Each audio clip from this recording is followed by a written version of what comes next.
Et salut tout le monde, on est live, c'est samedi soir, c'est quoi tes pronoms?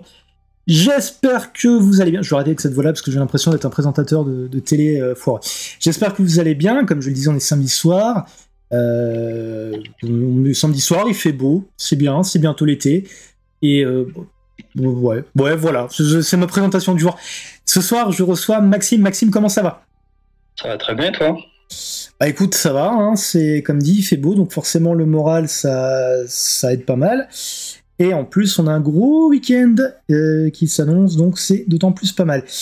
Alors, je suis en train de parler comme ça parce qu'en fait, je me rends compte que j'ai pas préparé mes noms de rubrique. Si voilà, c'est bon, je suis là. Écoute, Maxime, pour commencer, je te propose déjà de te présenter pour les personnes qui ne te connaîtraient pas. Du coup, je m'appelle Maxime, j'ai 25 ans, je suis aromantique et bi. Qu'est-ce que je fais dans la vie? J'ai fait principalement des études de cinéma. Donc j'ai des petits jobs à droite à gauche qui sont pas forcément très faciles à maintenir dû à mes difficultés un peu, à mes neuroatypies, puis au fait que ça soit pas forcément un grand secteur d'embauche, surtout en ce moment. Et puis voilà, sinon on essaie de prendre soin de soi comme on peut à côté de ça. Ok. Alors, tout de suite, avant de passer à l'habituel portrait, petite question. Est-ce que toi, tu fais la différence entre bi et pan? Oui. Ça sous-entend que je le définisse? Bah, si tu veux bien, en fait, c'est une question troll que je pose un peu à chaque fois parce que je me suis rendu compte que, comme je te disais avant l'émission, il y a beaucoup de personnes à chaque fois romantiques ou as en général qui voient pas forcément la chose de la même façon. Et c'est vrai que le débat pan-bi, c'est un truc qui ressort toutes les 2 semaines, j'ai l'impression, sur Twitter, et c'est toujours plus intéressant d'avoir l'avis de quelqu'un qui du coup est vraiment concerné, quoi. Ouais, en ce moment, c'est vrai que c'est un peu, c'est un peu le sujet bordélique avec des gens qui donnent leur avis dessus alors qu'on leur a pas forcément demandé. Mais du coup, pour être bi, la principale raison pour laquelle je m'identifie comme tel et pas comme pan, c'est que j'ai ressenti le fait d'être pan, enfin du coup que je ne suis pas, comme le fait de pas forcément se préoccuper du genre de la personne avec qui je vais relationner. J'ai des préférences. Alors, je dis pas que les personnes pan peuvent pas en avoir, mais moi, il y a un peu plus le côté où j'ai l'impression que c'est plus ciblé dans les attirances que j'ai, même si c'est du coup comme je subis sur plusieurs genres, j'ai peut-être moins le côté où je vais pas forcément me poser de questions, ou entre guillemets ça va être un sujet inexistant dans ma tête, quoi. C'est pas le sujet principal quand je vais me rapprocher de quelqu'un, c'est avant tout au feeling et tout, mais j'ai cette impression là, ouais, qu'il y a quand même une réflexion qui s'installe de ce côté-là, quoi. D'accord. Bah écoute, je te propose justement, c'est super intéressant de garder ça fait un peu teasing pour la suite, parce que justement, je vais avoir des questions de poser par rapport à ça, du coup, dans la deuxième partie de l'émission, mais d'abord, on va faire le portrait pas chinois. Alors, hop là, on change le titre, c'est bon. Alors, je rappelle, le portrait pas chinois, c'est par exemple, si tu étais, je sais pas, moi, on va dire un livre, tu saurais, et éventuellement, selon la réponse, on en parle un petit peu juste après. Est-ce que tu es prêt? Ouais, je vais essayer de faire de mon mieux. Il n'y a pas de souci. De toute façon, il n'y a pas de bonne ou de mauvaise réponse. Je dirais qu'avant tout, ce sont des situations... Non, j'arrête. Si tu étais... Pour une fois, on va commencer par un livre. Oula, ça fait longtemps que j'ai pas lu Carbone modifié. Oh! Alors, ceux qui... Comment dire? Il y en a peut-être qui connaîtront le bouquin sous le nom de la série qui est sortie sur Netflix, qui est Altered Carbone. C'est ça, ouais, exactement. Donc, je te laisse, tu veux peut-être faire le pitch du truc, le scénario? Voilà, alors, c'est un truc de SF un peu perché à base de conscience intégrée dans des corps, avec, pour caricaturer un peu, les riches qui peuvent s'acheter les plus beaux corps et vivre éternellement en transférant leur conscience d'enveloppe en enveloppe, alors que les pauvres sont parfois pas intégrés dans des corps, ou alors avec des corps comment dire, malades ou mutilés ou ce genre de choses. Ça, c'est comment dire, c'est une société un peu qui accentue justement les inégalités, et le perso principal est un enquêteur, mais avec un passé un peu sombre, mystérieux, qu'on découvre sous forme de flashback au fur et à mesure, et du coup est intégré dans un corps qui est pas du tout le sien, sur une planète qu'il connaît pas forcément, et du coup avec des gens déjà bien installés qui vont pas lui rendre les choses faciles. Voilà. Alors après, pour la série, je sais que ça prend la forme d'une enquête, je sais pas, j'ai pas lu le bouquin, mais du coup c'est le même, c'est un peu le même principe, j'imagine. Alors j'ai pas regardé la série, mais oui, c'est totalement enquête. C'est ça commence, le perso arrive dans sa nouvelle enveloppe, on l'intègre, on lui dit la situation c'est ça, tu dois résoudre ça, notre début de piste c'est ça, et après il est lâché entre guillemets dans la jungle urbaine, et advienne que pourra pour trouver des réponses. Ouais, donc du coup ça a l'air d'être relativement fidèle. Pour l'info, si ça vous intéresse, il y a 2 saisons et un film animé qui sont sur Netflix qui sont sympas. Malheureusement, la série a été annulée, ça a été c'est une grosse déception pour moi, mais les 2 saisons sont plutôt cool. En plus, le cast est vraiment bon pour le coup. Du coup, si tu étais un film, en termes de personnalité ou de préféré? Généralement, c'est le film qui est plus proche de toi. Par exemple, disons que le film duquel tu te sens le plus proche par rapport à la personnalité, ça va pas forcément être ton film préféré. C'est compliqué. Hein. En vrai, Fury Road, je dirais. Il est clean. Il y a vraiment le côté... Enfin, en tout cas, la manière dont je vis ma neuroatypie à certains moments où c'est vraiment... J'ai l'impression de voir les choses en accéléré, avec des inserts dans tous les sens, de phrases, de bouts de pensée, de manière un peu frénétique, et où c'est difficile de garder le contrôle dessus, quoi. Tu veux dire que ça t'arrive aussi de faire la moitié de tes trucs avant de te rendre compte qu'il faut que tu fasses demi-tour? Par exemple. Ça, je vais pas expliciter pourquoi je dis ça au cas où vous l'avez pas vu, mais matez-le, Mad Max, Fury Road, il est vraiment cool. Et quand vous verrez le film et que vous comprendrez pourquoi j'ai dit ça. Si tu étais une chanson, un groupe, ou un chanteur, ou une chanteuse? La chanson, ça serait Voice of the Souls de Death, qui est un groupe que j'aime beaucoup et qui est une de leurs rares chansons, voire la seule, je crois, sur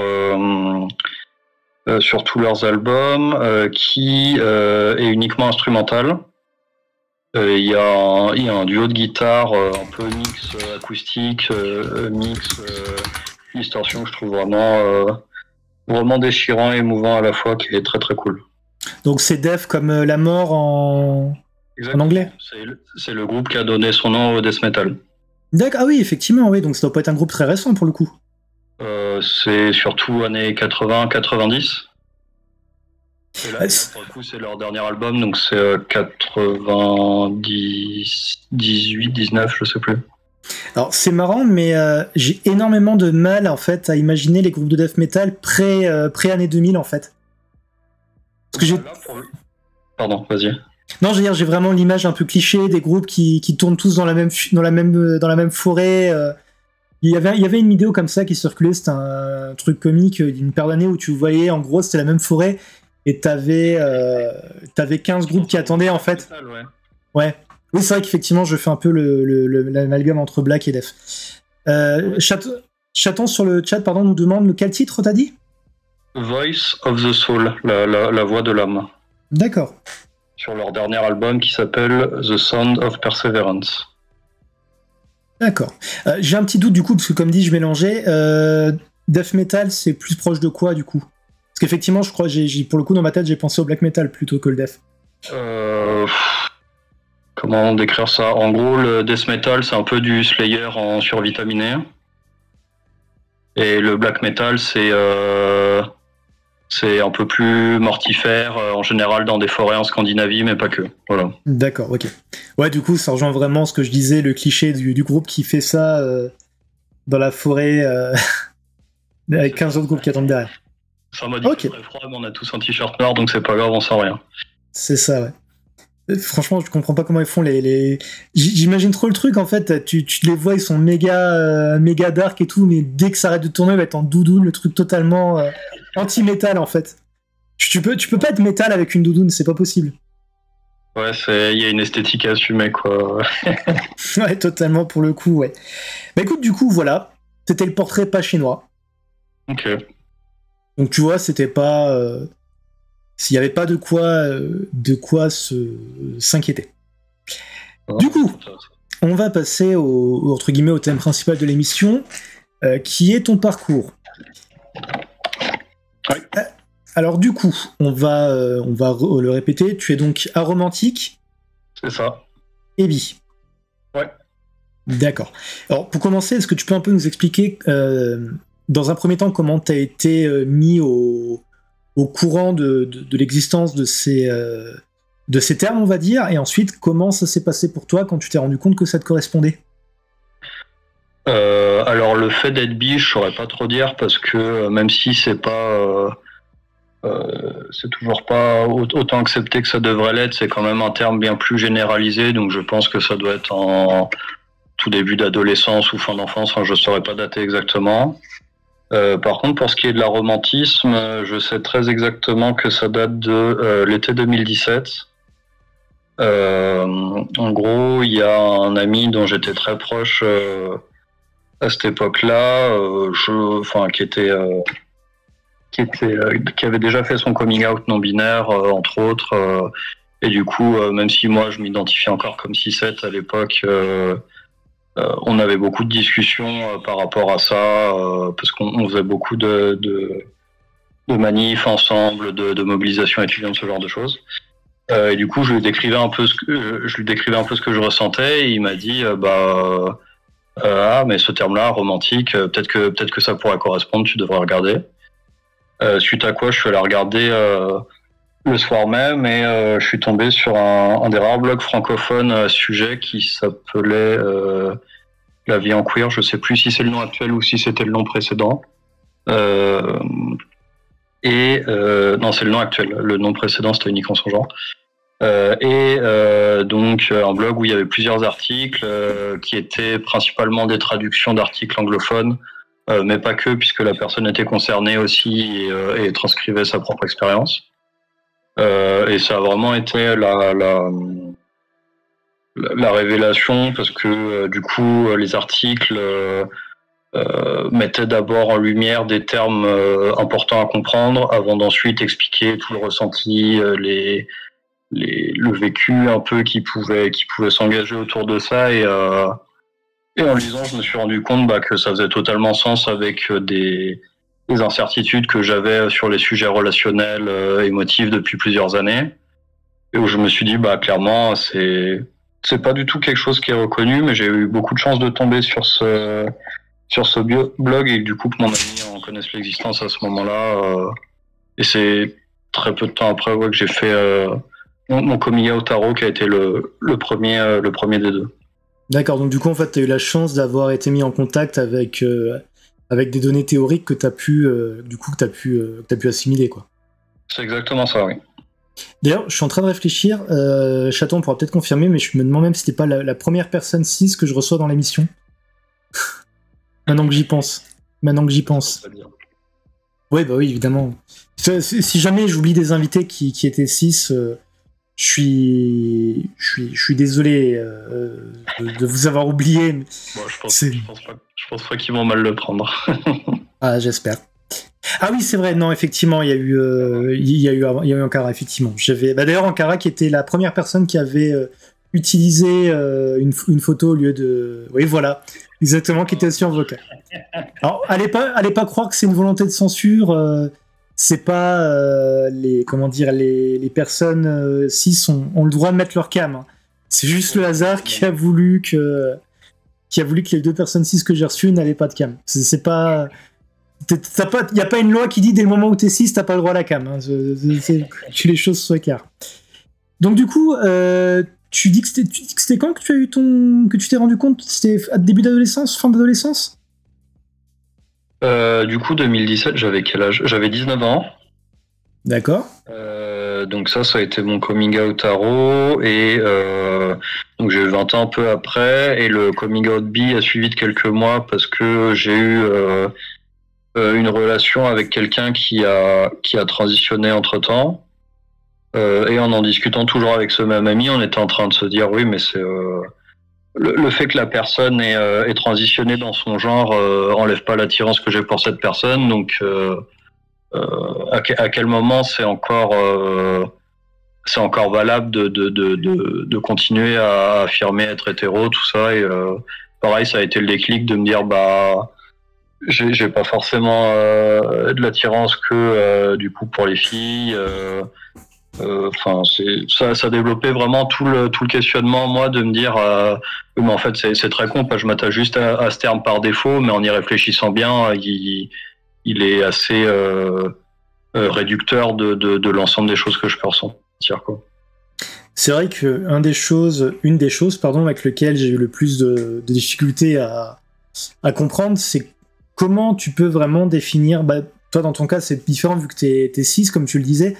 Mais quand t'es non-binaire, par exemple, je me suis toujours posé la question, enfin, je me pose toujours la question même dans un sens, comment tu peux définir ta sexualité sachant que t'es pas un des modèles préétablis, c'est-à-dire c'est compliqué. C'est pour ça que bah, généralement, je pense que chacun a plus ou moins après sa façon de voir la chose, quoi. D'ailleurs, pareil, quand alors, je sais pas exactement. Alors, déjà, faut être sûr que je dise pas de bêtises. Et aussi pour rappeler à ceux qui regardent, est-ce que tu peux juste nous redéfinir un romantique exactement?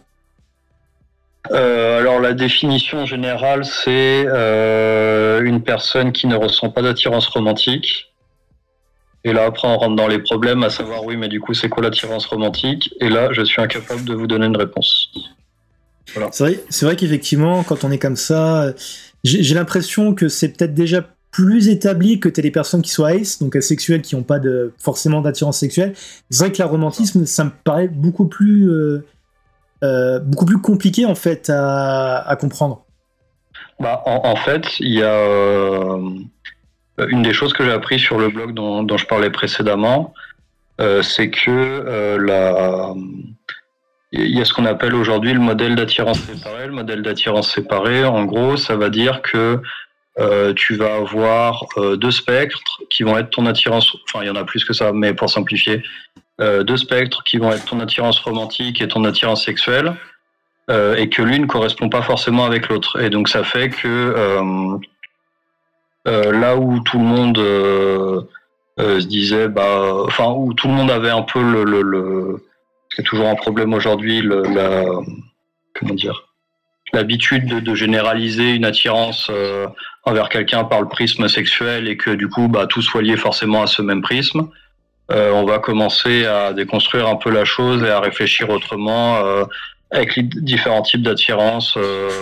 Donc il y a sexuel, romantique, mais pas que. Il y a aussi l'attirance esthétique, sensuelle. Après, c'est encore des choses en discussion dans les communautés. C'est vrai que c'est un truc qui est vaste en fait, hein.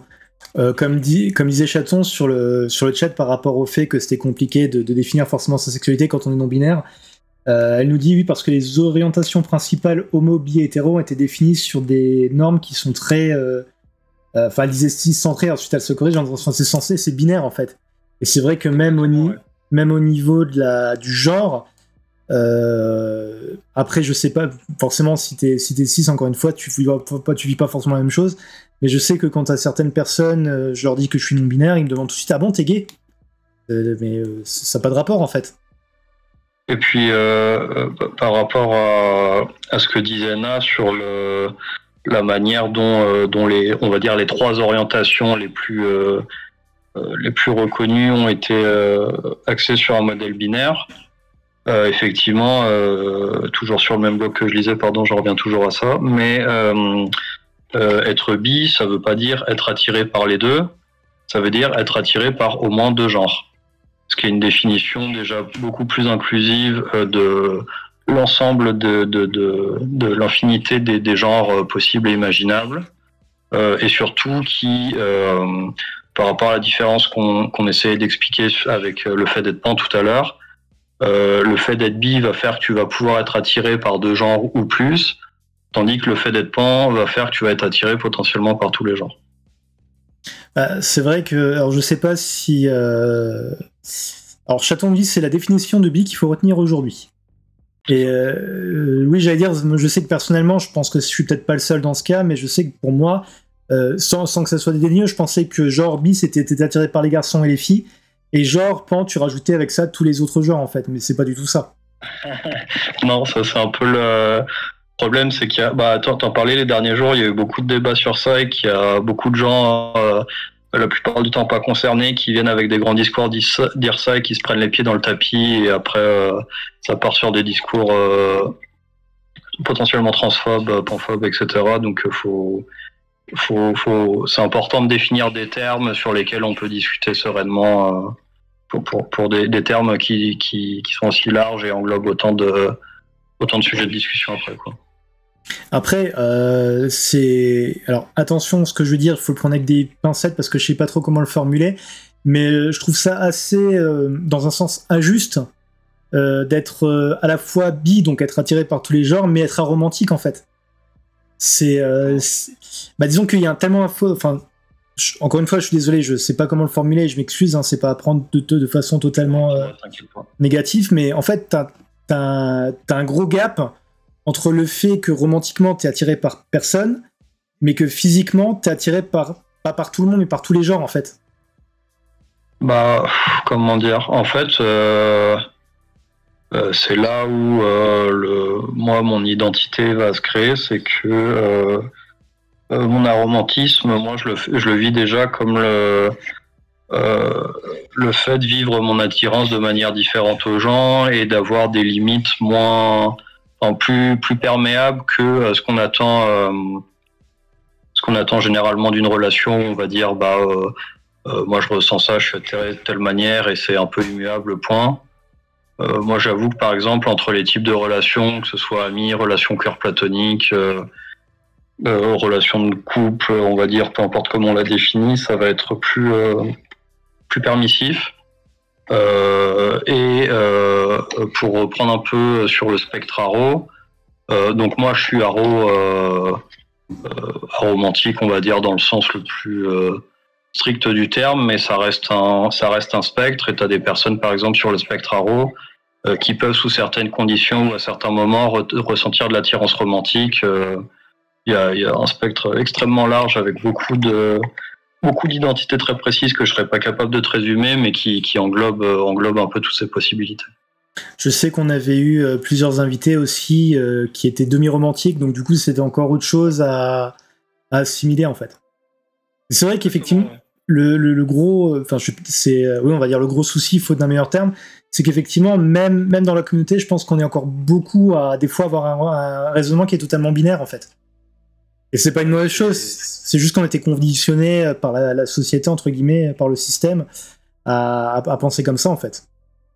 Bah de manière générale, moi je pense que c'est mon cas aussi d'avoir une pensée très formatée sur plein de sujets. C'est pour ça que c'est important aussi de valoriser la parole des personnes concernées, de leur donner le tremplin qu'on peut leur donner pour visibiliser ces choses-là, et surtout de savoir écouter, remettre en question les choses qu'on prend pour acquises, surtout sur des sujets aussi marquants et impactants dans la vie que le relationnel, où vraiment tu peux arriver sur des quiproquos et des choses comme ça très blessantes inutilement, juste parce qu'on n'a pas été capable de définir les choses correctement sur qui ressent quoi, de telle manière, à quel niveau, qu'est-ce que ça représente pour la personne, ce genre de choses. C'est marrant, du coup tu m'as dit que tu as fait des études en cinéma, c'est ça, hein? Tout à fait. Il y a un parallèle entre faire un film et la pensée en fait, parce que de la même façon qu'un film que tu vois, c'est pas le même film que le réalisateur a fait, que c'est pas le même film que le scénariste, t'as tout un décalage qui se crée quand tu penses à une chose, que tu dis la chose, c'est encore différent, et puis t'as encore comment la personne va le comprendre qui va être encore différent en fait. C'est ça. Il y a un exemple très concret avec lequel je peux illustrer ça en tant que persona romantique, c'est les mots « je t'aime ». Les mots « je t'aime », la plupart du temps, tu dis ça à quelqu'un, il y a un peu le truc où son cerveau il va exploser et se dire « oulala, mais que ce soit en bien ou en mal, hein, qu'est-ce qui se passe, et ça fait beaucoup d'un coup, qu'est-ce que tu mets derrière ?» On va tout de suite avoir la notion de « ok, bah la personne dit ça, donc on est en couple, sous-entendu couple très fusionnel, machin ». Moi, je sais que c'est pas quelque chose que je vais dire à tout le monde parce que on fonctionne quand même sous des normes relationnelles qui sont loin d'être déconstruites et que même tout le monde n'est pas à l'aise avec ça. Donc, j'ai pas forcément l'énergie d'expliquer à tout le monde quand j'ai envie de leur dire ça, tout ce que ça peut mettre derrière. Mais je sais que moi, ça me dérangerait pas de le dire à certains amis, mes relations queer platoniques, sans forcément qu'il y ait le traditionnel schéma romantique qui s'installe derrière. Il a dit je t'aime, donc il pense ça, même s'il est aromantique, etc. C'est compliqué justement de réussir à expliquer ce que moi je mets derrière pour pas qu'il y ait un décalage avec ce que la personne va en interpréter. C'est super compliqué, mine de rien, les sentiments quand tu regardes. Hein. Finalement, que tu les ressentes ou que tu les ressentes pas, et vu la façon dont tu les exprimes, c'est vraiment une vraie galère en fait. C'est ça, surtout quand c'est des mots qui sont pas forcément connus de l'autre. Bon, je t'aime, c'est connu de tout le monde, mais par exemple, le vocabulaire aromantique est encore en cours de développement, et c'était déjà le cas quand je lisais les premiers articles que j'ai trouvés après mon coming out, juste avant mon coming out du coup, va expliquer à quelqu'un que dans ta tête, tu voudrais être en relation queer platonique avec, quand la personne ne sait pas ce que c'est une relation queer platonique, tu vois, ça fait déjà que comment dire. Bon, après, c'est important de discuter des choses que tu mets en place avec la personne, forcément, mais on va dire que ça fait un premier obstacle déjà, ne serait-ce que de appréhender les mêmes concepts, quoi. Alors, petite question, du coup, tu l'as peut-être involontairement répondu déjà, mais est-ce que aromantique veut dire que tu n'as pas de relation entre guillemets stable ? Pas du tout. Ça, c'est un peu une idée reçue, on va dire, qui, selon la bouche dont ça sort, peut être plus ou moins orientée de manière agressive envers notre communauté. C'est un spectre, donc il y a des gens qui vont pas du tout avoir envie de ça, d'autres qui vont avoir envie. Après, c'est parfois plus vu comme une question de stabilité pour certaines personnes. Moi, je sais que j'ai aucun problème avec ça et que c'est même quelque chose que je vais chercher la plupart du temps. Juste que, comme je le disais précédemment, il va y avoir un peu cette étape en plus à passer pour faire en sorte que moi je sois à l'aise dans la relation, que la personne comprenne bien les enjeux que moi je mets derrière. Pareil, que je comprenne les enjeux que la personne met derrière, même si c'est une attirance un peu asymétrique, ça veut pas forcément dire que y en a une qui est moins forte que l'autre, ce genre de choses. C'est vrai que c'est compliqué, on est de la même façon qu'on a tendance à tout baser sur le binaire, c'est vrai qu'effectivement on a tendance à dire si t'es avec quelqu'un c'est que tu l'aimes, quoi. Enfin, surtout quand t'es avec depuis un certain temps, c'est compliqué en fait. Après tu peux aimer, comme je le disais juste avant, le mot je t'aime a beaucoup trop une connotation romantique, ou alors éventuellement quand tu le dis à tes parents quand t'es enfant, ce genre de choses, mais je pense que c'est important aussi de pouvoir se réapproprier cette expression et surtout être capable de discuter des choses qu'on met derrière, que ça ne devienne pas un peu une prise d'otage où dès qu'on le prononce, ça y est, le mot est lâché, donc forcément ça implique ça de romantique et pas autrement, et du coup il y a tout le château de cartes qui s'effondre, quoi. J'ai un flash pour toutes les fois où, plus jeune, je m'attachais beaucoup trop vite et que je me suis fait larguer un nombre incalculable de fois parce que j'ai eu la bêtise de dire je t'aime. En fait, c'est fou à quel point c'est compliqué, hein, les relations humaines. Après, en plus, comme tu l'as dit toi-même, t'es neuroa, ce qui est aussi mon cas, donc j'imagine que c'est d'autant plus compliqué, quoi. C'est exactement ça. Ouais. Il y a toujours le côté où j'ai l'impression, comme on en parlait pour Mad Max, de vivre les choses à 3000 à l'heure. Et que dès que je vais dire un truc, faut que je fasse gaffe quand même, parce que même si mes pensées sortent très vite quand je m'exprime, il y a une personne en face, en fait, donc je peux pas juste la submerger de mots et d'émotions sans que ça ait d'impact. Et effectivement, il y a toujours le côté, comme tu disais, pour ton expérience, pour le je t'aime, où il y a entre guillemets un avant et un après quand on le dit à quelqu'un, que ce soit en positif ou en négatif, et je trouve que c'est quelque chose qui fait que malheureusement on a du mal à parler de nos sentiments, de les exprimer, ou à même oser dire cette phrase, et qui fait qu'on se bloque un peu par peur de se confronter au modèle relationnel qui est valorisé aujourd'hui, quoi. C'est vrai que le je t'aime pour certains c'est carrément une phobie en plus, hein. C'est ça. Aussi bien à dire qu'à peut-être ne serait-ce qu'à ressentir, c'est pas facilement évident. Du coup, on va revenir un peu plus sur ton parcours en tant que tel. Quand tu t'es rendu compte du coup du fait que tu étais aromantique, voire même du côté que tu étais bi, est-ce que ça t'a fait quelque chose de spécial dans la mesure où tu t'es dit ah ça y est, je me sens moi, j'arrive à mettre une étiquette dessus, ou alors au contraire tu dis oh là là ça va être galère à vivre? Il y a un peu des deux en vrai. Je sais que pour le blog sur l'aromantisme, même si ça a été très libérateur de découvrir tous ces termes, il y avait justement la partie pure et dure de découvrir tous ces termes intellectuellement parlant, d'être capable de manger tout ça dans la tronche d'un coup, de se dire ok bon là, même si le blog rend ça digeste, il y a ça demande quand même un travail de réflexion déjà pour comprendre de quoi il en retourne et en plus pour se l'approprier.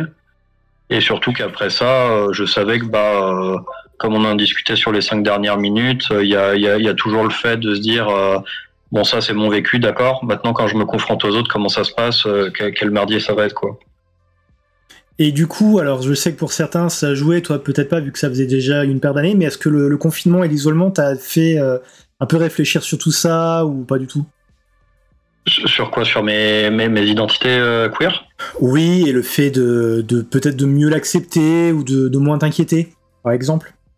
Alors oui et non. Le premier confinement, je l'ai passé avec mon partenaire queer platonique de l'époque. Donc il y a eu ce qui a été pour moi un peu la première période où vraiment j'ai pu vivre avec une personne avec qui j'étais en relation, donc ça a duré 2 mois je crois. Ouais, c'était un truc du style, ouais.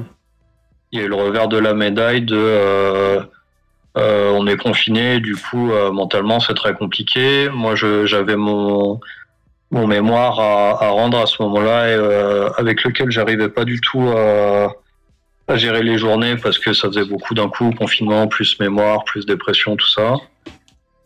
Et mon partenaire préparait en même temps l'agrégation. Et donc je m'éloigne un peu de ta question de base, mais c'est un sujet qui a été un peu occulté parce que on s'en est tellement pris plein la gueule dans tous les sens, à être pris entre plusieurs feux mentalement que c'est un peu passé à la trappe, quoi. C'est à la fois la plus grosse opportunité d'exploitation, comment dire, de vivre plutôt une relation en direct chez quelqu'un pendant plusieurs mois, à vivre mon aromantisme. Qui a été un peu cartonné justement par toute sa difficulté qui m'ont empêché de profiter de ce moment-là à proprement parler. Après, c'est pas du tout hors sujet, hein. Comme dit, ça fait partie de ton parcours et c'est vrai qu'effectivement, ça rajoute une. Si la situation était comme tu l'as écrit, ça rajoute une part de compliqué à tout ça, quoi. Exactement, ouais. Après, j'ai eu d'autres relations après qui ont suivi, mais c'est une personne. Rose du coup avec qui j'étais depuis plus de 2 ans et demi au moment du confinement où j'avais eu beaucoup de temps pour lui expliquer tous les termes qu'on s'approprie chacun de notre côté puis ensemble cette relation ce qu'on vivait dans nos attirances et du coup c'est compliqué aussi parce que tu le ressens un peu forcément comme une cassure sur cette partie de ton identité où tu te dis ah, mais est-ce que vraiment c'est peut-être ça qui a été mis en cause dans des soucis de relation, je sais pas quoi. Et du coup, aujourd'hui, à 25 ans, est-ce que tu vois les choses différemment de quand justement tu t'es rendu compte de ta bisexualité et ton aromantisme? Oui, il y a un peu le côté cliché de j'ai pris en maturité, donc j'ai du recul sur la situation générale de mon vécu et de ma communauté. Et c'est surtout au niveau de ma communauté justement où j'ai une vision plus large parce que on voit ça sur Twitter, il y a souvent des attaques sur ces communautés de manière répétée, surtout à l'approche des Pride et du mois des fiertés. Mais entre-temps, j'ai eu l'occasion de faire un peu d'activisme, surtout du côté aro, donc par exemple avec une présentation devant plusieurs dizaines de personnes au mag LGBT de ce qu'était l'aromantisme. Justement, il y avait beaucoup de personnes queer qui, on va dire, cumulaient beaucoup d'identités différentes, mais quasiment aucune qui n'était au courant ne serait-ce que de l'existence de l'aromantisme et de ce que c'était. J'ai eu l'occasion de bosser d'essayer de mettre en place une association Aro avec des gens du serveur Aroes francophone, même si ça n'a pas perduré. On a réussi pendant toute une semaine à préparer plusieurs articles, des trucs tout cons, mais genre faire des bingos arophobes, des trucs comme ça, préparer des pancartes pour les prochaines Pride qu'ils utilisent toujours. Donc comment dire, j'ai pu gagner un peu en expérience sur la manière d'en parler, et aussi le dernier un peu gros truc que j'ai eu sur ça, c'est une interview avec Tétu qui date d'il y a 1 an et demi. Donc c'était rentrée scolaire 2021, je crois, où il y a une journaliste de Tétu qui m'a contacté. Il faisait une série de portraits sur différentes identités queer, et du coup elle était tombée sur moi sur Twitter parce que j'ai mon nom Twitter, mes photos de l'époque, ma couverture et tout, c'est assez ostensiblement montré que je suis aro, et du coup je suis une des premières personnes sur qui elle est tombée. Ça m'avait un peu donné l'occasion d'en parler sur quelques questions ciblées. T'as eu de la chance que ce soit une journaliste de Tétu et pas une connerie du genre M6 ou un truc du genre. Hein. J'en ai déjà eu. Après, je fais aussi attention. Tu vois, forcément, quelqu'un vient me dire, je vais te poser des questions. Je pense pas à pieds joints dedans, surtout avec mon anxiété sociale. Mais à l'époque, justement, où on faisait cette association Aro, il y a Touche pas à mon poste qui nous avait envoyé un DM pour qu'on passe dans leur émission. Donc je peux te dire qu'on les a reçus assez froidement en DM, et qu'on leur a dit jamais on passe dans votre truc, quoi. Ah, c'est cool. Honnêtement, c'est cool, parce qu'à mon avis, le vécu n'aurait pas été le même que Tétu pour le coup. Ah, ça je sais, puis surtout, déjà on sait quelles sont les soi-disant valeurs de genre d'émission, puis non seulement ça faisait une exposition incroyablement médiatisée, énorme pour la personne qui s'y rendait, et surtout ça faisait des retombées terriblement négatives pour l'ensemble de la communauté derrière, donc c'était quelque chose où il fallait couper court immédiatement. C'est vrai qu'effectivement, j'ai l'impression que des fois avec les personnes de la communauté, et d'autant plus avec la partie QIA, de LGBTQIA, généralement c'est soit de la moquerie, soit de l'espèce de fétichisation, putain c'est dur à dire, qui se passe au final. Ouais, surtout de la moquerie, beaucoup de gatekeeping aussi. Je vais pas te cacher que la plupart des accrochages que j'ai eu sur Twitter, ces sujets-là, c'est des gens queer. Pour pas citer certaines communautés de groupes précis qui sont un peu toujours les mêmes, qui sont aussi les mêmes personnes qui viennent taper sur les communautés pan et bi à l'approche des Pride, que je vais pas citer pour pas perdre de temps, mais je pense qu'on voit à peu près de quel type de personnes on parle. Ouais, c'est ça. Il y a toujours le côté où tu vas doublement devoir lutter pour ton identité, et dans la société de manière générale, et à l'intérieur même de la communauté queer, où il y a certaines personnes qui sont installées depuis plus longtemps, on va dire, et qui vont se sentir pousser des ailes pour un peu marcher sur la tête des autres pour essayer de s'élever, quoi. C'est quelque chose avec lequel j'ai beaucoup de mal. Après, il faut le redire, hein, le A de LGBTQIA, c'est pas pour allier. Hein.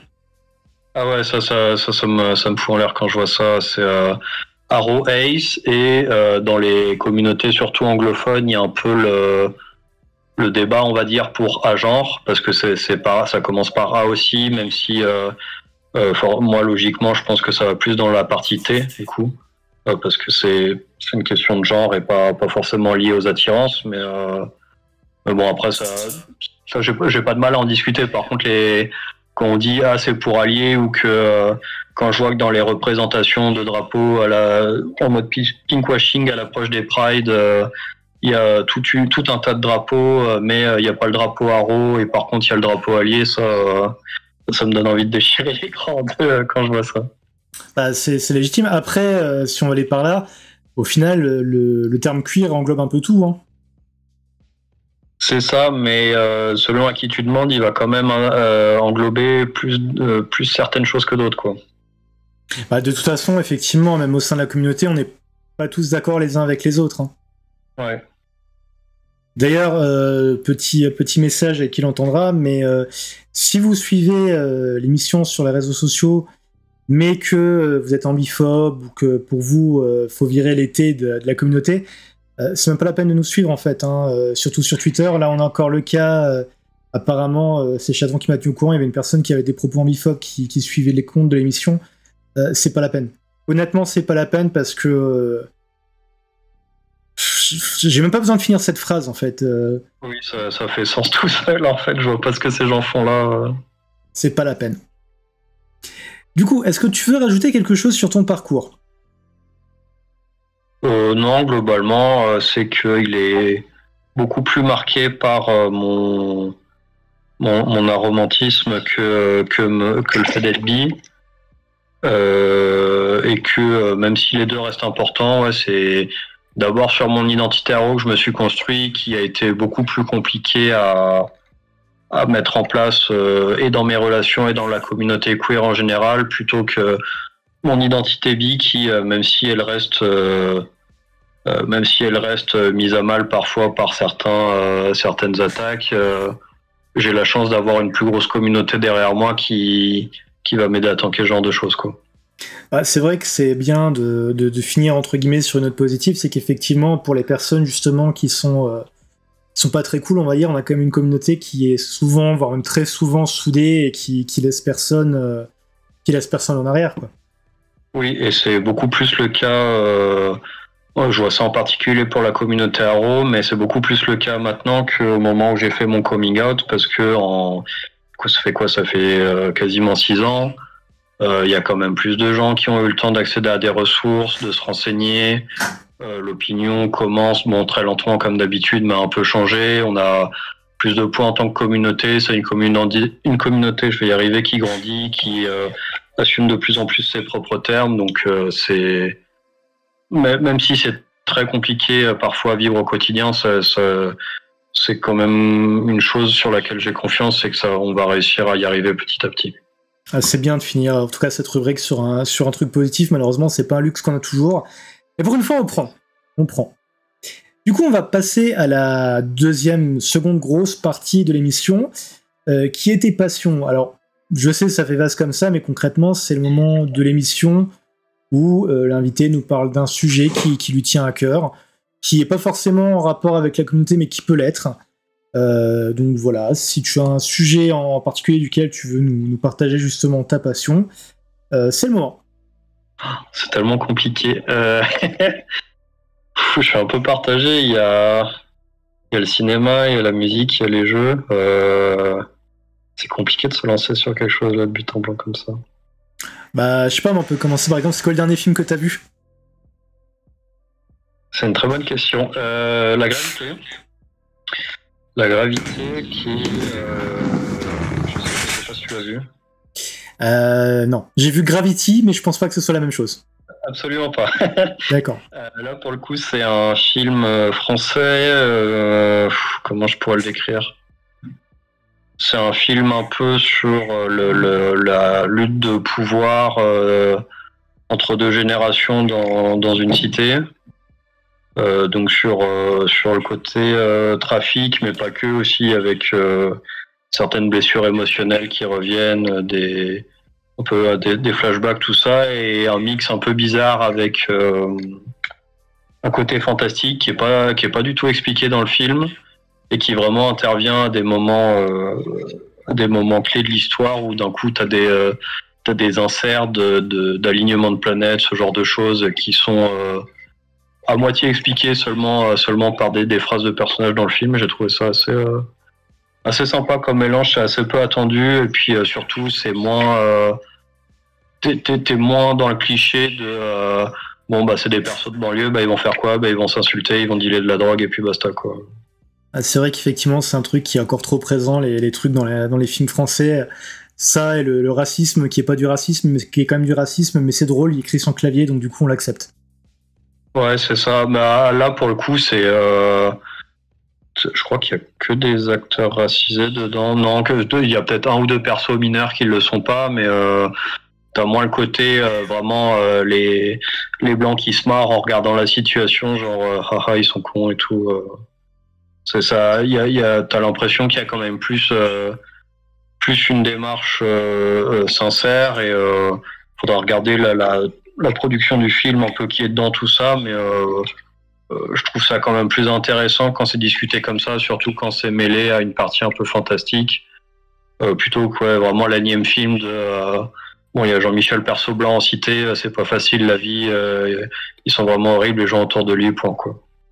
Généralement quand c'est comme ça, c'est Cadmerat qui joue le rôle. C'est ça. En tant qu'étudiant en cinéma, ma phrase veut rien dire.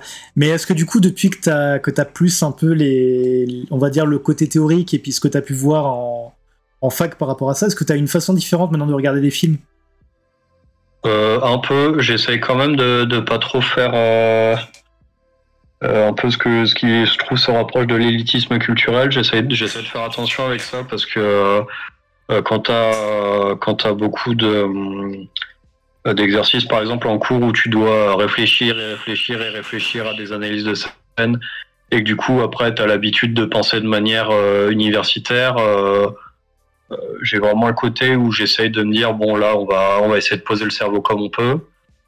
C'est pas facile, surtout sur le côté, en général, moi, c'est vraiment le côté narration et scénario qui m'accroche. Et du coup, j'avoue que les moindres faiblesses de scénario, chaque fois, je vais le prendre de manière deux fois pire, parce que je vais me dire non mais c'est pas possible, là, le truc il est trop gros, on peut pas laisser passer ça. Je vais vraiment avoir le côté où j'ai l'impression d'être le gros con quand j'en discute avec mes potes, ils disaient non mais si parce que peut-être que machin et moi je suis en mode non mais je suis désolé les gars là j'essaye mais c'est pas possible. Et sinon, ça m'a aidé en fait aussi par rapport au côté queer, parce que du coup mes coming out se sont faits quand j'étais à la fac, et il y a un peu plus le côté où maintenant que j'ai eu l'occasion de lire plus de ressources, par exemple quand il y a des choses qui vont pas dans des films, je vais être capable plus de les remettre en question, de voir à l'inverse quand il y a des belles choses queer ou même par rapport à bon c'est pas des choses qui me concernent mais des choses auxquelles je suis un peu plus formé maintenant, tu vois, on parlait par exemple de personnes racisées mises en avant dans des films, c'est des choses où je vais avoir plus tendance à relever ce qui va ou ce qui va pas et ça va être plus sympa pour moi pour à la fois profiter de films que j'apprécie en tant que tels mais aussi en tant qu'œuvre culturelle qui sort justement du modèle central de culture de comme tu disais les films les comédies françaises où il y a Cadmerade ou alors c'est Christian Clavier qui se marre avec toutes les personnes racisées autour de la table et puis voilà quoi. Moi perso alors le scénario ça m'arrive de critiquer mais Chatouin elle pourra témoigner, c'est l'acting. Des fois je pète un câble avec certains acteurs, mais qu'est-ce qu'il y a, mais il est mauvais. Il est mauvais. Après non vas-y je t'écoute. Non je disais par rapport au cinéma je suis plus on va dire en autodidacte, même si forcément j'ai pas les mêmes connaissances que quelqu'un qui a fait une fac de cinéma, mais c'est vrai que depuis que je m'intéresse beaucoup ne serait-ce qu'à la production des films ou ce genre de choses, il y a quand même pas mal de choses que tu comprends mieux par rapport aux intentions. En fait, maintenant j'ai limite l'impression que j'arrive vraiment à faire la différence entre les intentions et ce qu'on voit au final, quoi. Ouais, mais ça, tu sais, c'est pas...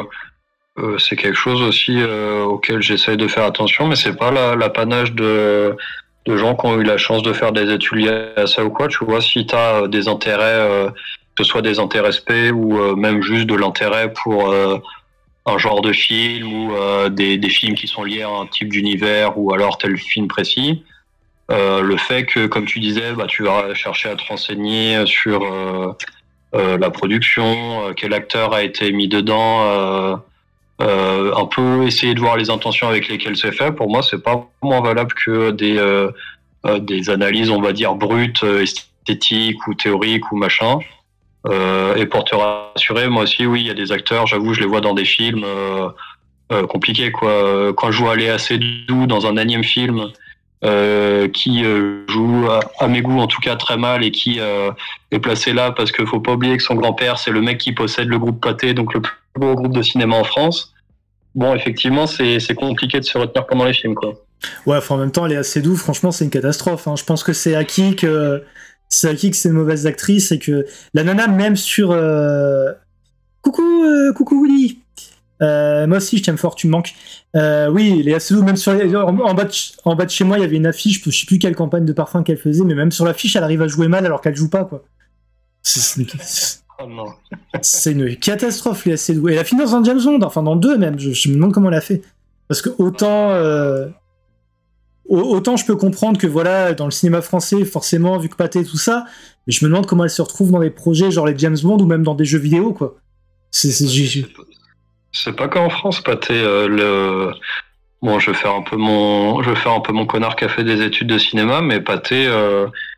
Ça a été fondé il y a plus d'un siècle et c'est même à l'époque où ça se développait en France et aux États-Unis, c'était un des plus gros groupes industriels au monde sur ce sujet-là et quasiment devant des groupes américains. Et il y a encore un héritage de ça aujourd'hui. Et par rapport à James Bond, faut savoir qu'il y a beaucoup de repérages qui sont faits sur des films français, mais pas que, pour des productions internationales. Pour repérer un peu les têtes, les stars montantes, tout ça. Et que James Bond, on va pas se le cacher, c'est aussi un film en particulier sur les James Bond girls qui va mettre des physiques en avant et que elle répond à des normes de physique en plus d'être mis en avant par les contacts on va dire pur et dur de Pathé. Donc oui, elle coche un peu toutes les cases pour ce genre de production, quoi. Ouais, par exemple, elle arrive dans Dune 2 là en fin d'année.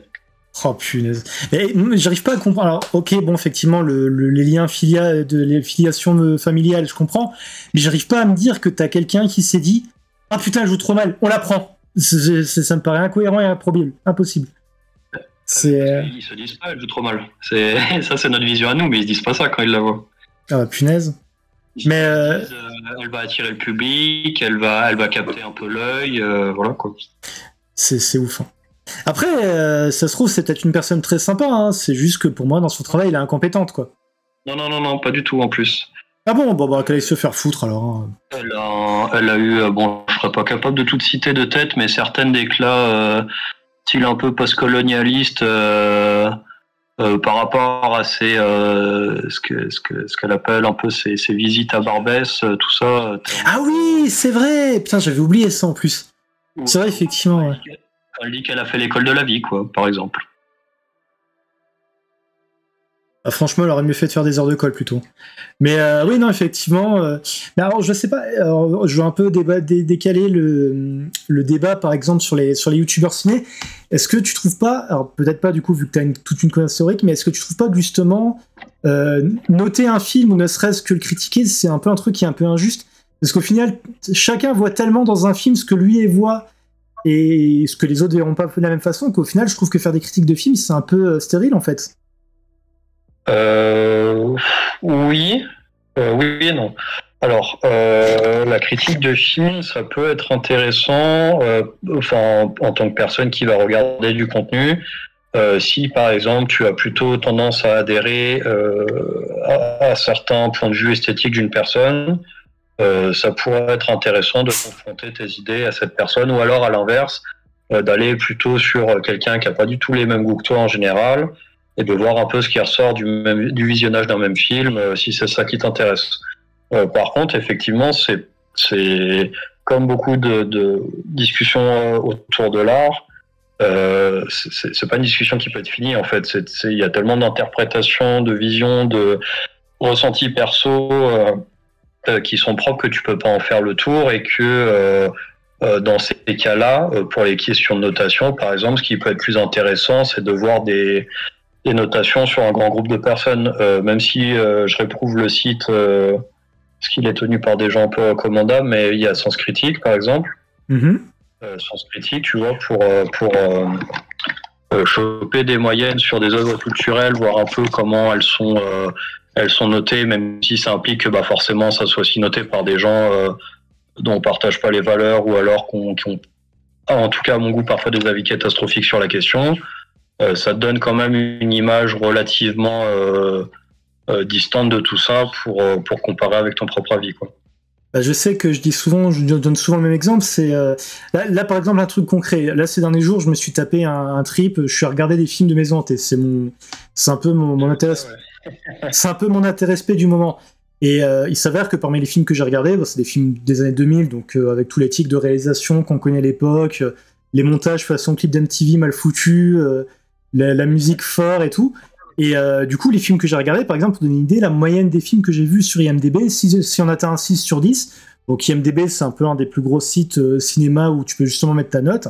Si les films atteignent déjà 6 sur 10, c'est un miracle, tu vois. Alors que moi, perso, c'est des films devant lesquels j'ai passé des bons moments. Et du coup, ça me fait une belle jambe de savoir que t'as Jean Random du 22 qui a noté le film que 5 sur 10, tu vois. Ouais, bah c'est cool pour toi, mais moi, perso, je l'ai kiffé, tu vois. C'est ça, mais après, ouais, c'est des... Enfin, toujours une question de norme, hein, finalement, mais c'est des films qui sont pas du tout dans la norme, tu vois, de ce qui est valorisé, on va dire, dans ce qu'est le grand cinéma. Tu vois, le grand cinéma, j'en sais rien, c'est 15 réalisateurs qui se partagent toutes les productions qui sont mises en avant sur les 10-20 dernières années. Et à chaque décennie, ça tourne un peu, mais le genre, que ce soit film d'horreur ou même un peu fantastique sur les bords, tout ça, jamais t'as eu un film où tout le monde s'est dit ah ouais non mais la nouvelle norme c'est ça.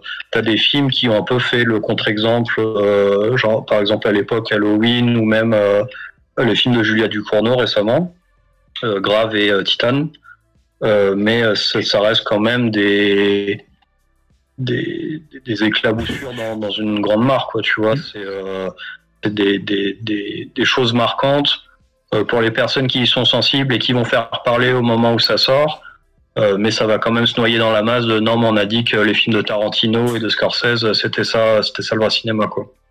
Bah, je sais que j'avais connu à l'époque une personne, enfin je l'ai connu, je l'ai vu une soirée, et heureusement qu'il y a que ça, mais genre le mec était persuadé que dès le moment que c'était du cinéma de genre, donc en l'occurrence c'était le cinéma d'horreur, pour lui c'était impossible de faire un classique.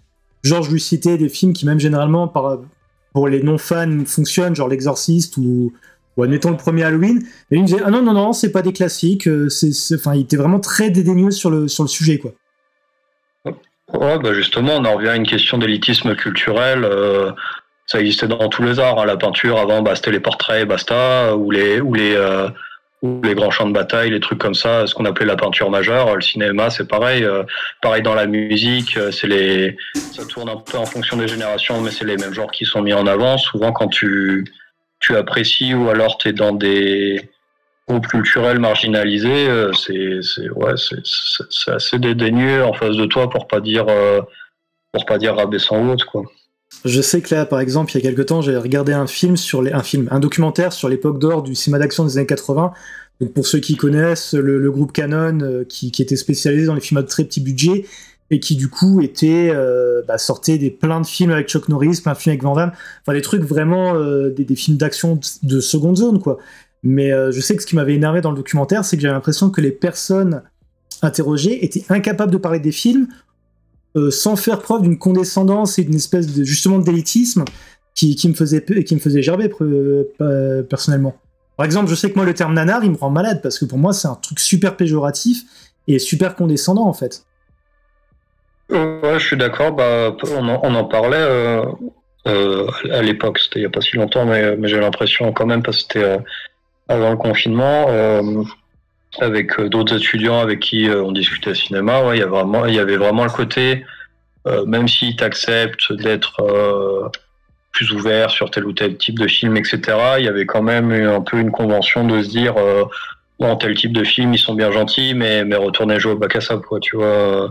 C'est vraiment, on les prend pas au sérieux.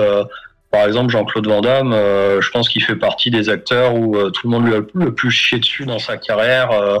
Alors que bon, on en pense qu'on veut, mais t'as l'impression qu'il essaye de faire les trucs avec une bonne volonté et tout. Et même si les films ont leurs petites pattes qu'on n'apprécie pas forcément, moi je sais que j'ai un peu du mal avec ça, par exemple. C'est pas quelque chose où faut se dire bah c'est fait comme ça, donc c'est pas bien, ou donc ça a moins de valeur que tel autre film d'action qui lui a été très valorisé. Genre, je sais que par exemple demain on me propose de voir un Van Damme. Bon, a priori là comme ça. ça m'intéresse pas forcément, mais il faut aussi se dire, tu vas pas te braquer en te disant non mais c'est un sous-film, on peut pas décemment regarder ça alors qu'on peut prendre du temps pour regarder autre chose, quoi. Le pire, c'est que Van Damme, bon, la personnalité peut être prise à la dérision, à la rigueur, je suis pas d'accord avec le fait de se foutre de sa gueule, mais je peux comprendre qu'il y en a qui le font. Mais mine de rien, Van Damme, par exemple, c'est lui qui a changé le cinéma d'action américain, tout simplement en faisant venir des réalisateurs asiatiques. S'il n'y avait pas eu Van Damme, il n'y aurait pas eu des John Woo, il n'y aurait pas eu des Ringo Lam, quoi. Et honnêtement, les films de Van Damme, ça fait quelques années maintenant, mais je m'étais fait entre guillemets une espèce de rétrospective. Et le mec, tu peux sentir que dans certains films, il veut vraiment essayer des trucs. Van Damme, c'est un gros fan de cinéma, en fait. Hein. C'est un fan de cinéma inconditionnel. Hein. Quand tu regardes sa filmographie, tu sens des fois, par exemple, qu'à un moment, il y avait un film où il voulait faire une comédie un peu à la Belmondo à l'époque, et tu sens vraiment que le mec, c'est un amoureux du cinéma. Alors, est-ce que son acting est bon? Pas tout le temps. Par contre, le mec, c'est un mec, quand tu lui mets le réalisateur, entre guillemets, un réalisateur qui est capable de le... Je sais pas si on peut dire canaliser, mais qui est capable de le diriger. Van Damme, ça peut être un excellent acteur. Hein. Il y a qu'à voir le film JCVD, par exemple. Ouais, je l'ai pas vu, j'en ai vu qu'une seule scène, c'est la scène du monologue, justement, qui en a un peu pro Van Damme m'avait montré pour me dire non mais attends, regarde, c'est quand tu lui laisses l'occasion il est capable de faire ça. Et je trouve que c'est un très bon exemple à montrer justement pour les gens qui, comme je pouvais l'être avant, un peu moins j'espère aujourd'hui, sont vraiment de se dire, dès que t'entends le nom Van Damme, t'es en mode non mais attends, sois sérieux 2 secondes, quoi, tu vois. Le problème, en fait, c'est comme dit, il y a toujours cette espèce d'élitisme, alors que quand on regarde, c'est pareil, il y a beaucoup de personnes qui dénigrent Stallone parce qu'il y a l'image un peu bourrine des derniers... Enfin, pas du dernier Rocky, vu que ça a bien changé, mais genre de Rocky 3, Rocky 5, et l'image de Rambo qui pète tout. Mais dans les années 80, le mec c'était considéré comme celui qui savait faire des suites, et de deux, par exemple, en tant que dialoguiste ou en tant que scénariste, il est sous-coté à mort, Stallone, alors qu'il a fait des monologues, et il a écrit des monologues, mais qui étaient complètement tarés, en fait. Pardon, vas-y. Non, j'allais dire, moi personnellement, bon après, forcément, j'ai grandi avec un père qui me faisait regarder des films d'action, c'était la bonne vieille époque de Walker Texas Ranger le dimanche après-midi, mais moi personnellement, ça me fait littéralement chier quand on a tendance à sous-coter certains acteurs simplement parce qu'ils font un style de film, parce qu'ils font par exemple des séries B, qui font des directs ou DVD, mais au final, les mecs, ils sont pas moins bons. Honnêtement, n'importe quel acteur de série B, par exemple, il joue carrément mieux que Christian Clavier, quoi. Donc, Christian Clavier, le problème, c'est qu'il y a combo non-acting à la française, plus tous les trucs racistes et tout en dehors de ça. Mais pour revenir à Stallone, et même pas que lui, mais beaucoup de figures de films d'action des années 80 et 90, c'est un peu ce qui leur fait un peu du tort aussi dans l'image que les gens ont d'eux, c'est le côté vraiment celui qui ne s'arrête jamais, où les mecs à 60-70 ans, ils sont toujours dedans. Quand tu vois par exemple Expendables, moi j'ai du mal avec, mais quand les gens ont ce genre de vitrine, faut voir aussi que du coup ça va les mener à se dire ouais non mais les mecs ils sont rincés, pourquoi ils continuent à faire ça, c'est pas possible, le film il est risible, tu peux pas continuer à faire ce genre de film et te dire que t'es en train de faire des bons trucs, etc. quoi. Alors que moi personnellement Expendables, je suis fan de la série encore une fois, mais le truc c'est que c'est pareil, ça fait preuve d'énormément de dérision en fait. Genre Expendables 2, ils se font méga plaisir, il y a Chuck Norris au casting et ils te balancent des Chuck Facts en mode ouais c'est ça, il y a vraiment un second degré qui est assumé, quoi. Et après effectivement certes ils sont pas si jeunes, mais après évidemment là je préviens, c'est le fan en moi qui prend la défense et tout, mais quand tu regardes les trucs qui font encore à 70 piges, 80 piges, 80 c'est peut-être abusé, enfin quoique Chuck Norris il doit avoir l'âge là, mais il reste plus impressionnant et plus crédible que beaucoup d'acteurs d'action modernes en fait, hein. Je sais pas, moi je suis un peu entre les deux, parce que du coup il y a un peu le côté soit comme on disait, du coup on catégorise les acteurs, soit comme tu disais de sensibilité, on va être attaché plus à telle génération, donc les autres générations on a du mal. Je trouve que pour revenir à ce que tu disais aux critiques tout à l'heure, je pense que c'est important aussi de se faire plaisir et de juste assumer ce qui nous fait plaisir, quoi, pour des films. si tel film est considéré comme un film de merde, mais que nous on l'aime bien, que c'est un peu le film cocon, ou alors le film d'une filmographie d'un acteur qui est pas trop estimé, et qu'on n'a pas vu, on va se dire ah putain trop chouette, je vais enfin pouvoir le découvrir. Bah go, quoi, autant se faire plaisir. Si on peut le partager avec des gens, tant mieux. Si on peut pas, tant pis, ça fait quand même un plaisir pour soi-même. C'est important aussi comment dire, de profiter d'horizons d'imaginaire qu'on n'a pas forcément la chance d'avoir dans des représentations standardisées aujourd'hui, quoi. Honnêtement, je vois même pas quoi rajouter. Hein. Le fait de justement partager, justement avec Chaton, là je sais que dans les films que j'ai regardés, il y a 2-3 films qui m'ont vraiment plu, et je sais maintenant que quand on va se revoir, forcément je vais vouloir lui faire découvrir, quoi. Donc c'est exactement ça. Mais écoute, est-ce que tu veux rajouter quelque chose? Sur le cinéma, non. Bon. Ok. Écoute, on est à la fin de l'émission. Oui. Oui. Ça t'a plu? Ouais, c'était très fun. Je me laisse un peu absorber à chaque fois, comme je te disais avant, par certains sujets de discussion, mais ouais, c'était très cool. Bah, en vrai, le sujet du cinéma, c'est pareil, c'est un de mes sujets duquel je pourrais en parler. Je pourrais en parler des heures. On pourrait parler de la différence, par exemple, entre les réalisateurs qui ont une formation académique et ceux qui ont simplement appris un jour une caméra et qui ont commencé à tourner des trucs. Mais honnêtement, je pense qu'on est parti pour 4 heures hein, si on fait ça. Ouais, minimum. Bah, tu sais quoi, pour finir, ce que je te propose, c'est de nous donner ton réalisateur préféré, tant qu'à faire. David Fincher, sans hésitation. Ah putain, je suis d'accord avec toi, il est dans mon top 5. C'est pas le moins mainstream, mais en même temps, tout le monde a vu certains de ses films, mais très peu de personnes sont capables de dire que c'est lui qui les a fait.